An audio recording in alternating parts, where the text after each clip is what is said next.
Yeah, the exciting news is that we've got a new tool in the campaign to use, which shifts our position from persuasion to power. For years, the authorities, the regulators have been hiding the auditory public exposure limit. It's buried deep within the guidelines, and it has to be translated by somebody who knows what they're talking about. And thanks to Alan Brennan, a Wi-Fi expert in Ireland, he's recently been educating us about this limit and how it's been ignored. So the limit is 4.34 volts per meter. It's quite technical, but that's a good entry point into understanding it. And the basic level that most regulators and Ofcom, when they do their on-site surveys, they reference 61. So what we're seeing is in our homes and on the streets, 4.34 is being breached. If it's breached for more than 6 minutes, that is actually a breach of the government guidelines. And I'm sure the speakers later on will come to the point that our exposure guidelines are way too high anyway. So the campaign has been seeking to change those guidelines and persuade and inform the councillors that these are too high. But with this piece of information, we have dynamite, because we can demand legally an action and mitigation of this level. So do go to these websites.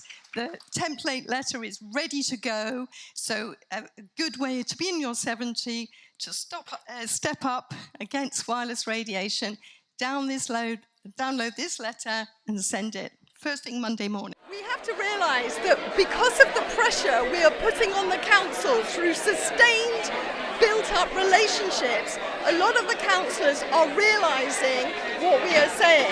Behind the scenes they are turning down the mask because they know.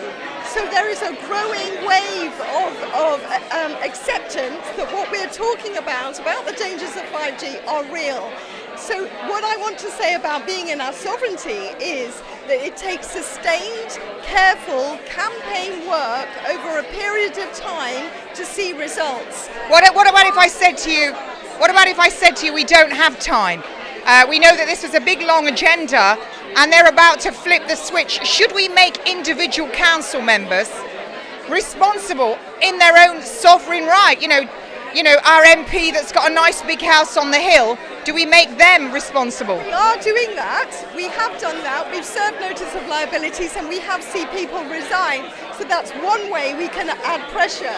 But the fact that we can use their tools against them because we've got the technicalities of what they're doing wrong, we use all methods. But the important thing is that we use methods, we use something, we use both, we use all the tools that we have. But it's fantastic. I mean, 93 masts stopped in Bristol over a period of the last 2 years. 93 masts. And throughout the country, in Maidstone, Hastings, 10, London, South London, 30 masts. It's more and more masts are being stopped. And we think that even though they're playing by the rules, they know they're under pressure. The truth is on our side. The science is on our side. And we have to use it. The recognition of electro hypersensitivity is progressing, and again we can use this to pressure the councils. People are having to move out of their houses because they cannot stand the radiation. What we can do is we can pressure the councils to buy your medication products. I've just asked Mendip to compensate a lady with £1,000 for a Faraday cage. She's suffering. The other thing to say, Kate, that 4.34 volts per meter and above for 6 minutes is a breach of the legal limit. Nobody knows about it, and yet these levels are now being seen throughout the country. This lady will be coming on TNT Radio Live on a Sunday, so you need to listen to my show, Kate Shemarani. People Power, she's telling you they've managed to get lots of mass shut down, making your councillors responsible in their own right, that you might come after their asses, you might come after what they own. That's really when people start to have it put on them personally, they get scared. That's why they step down.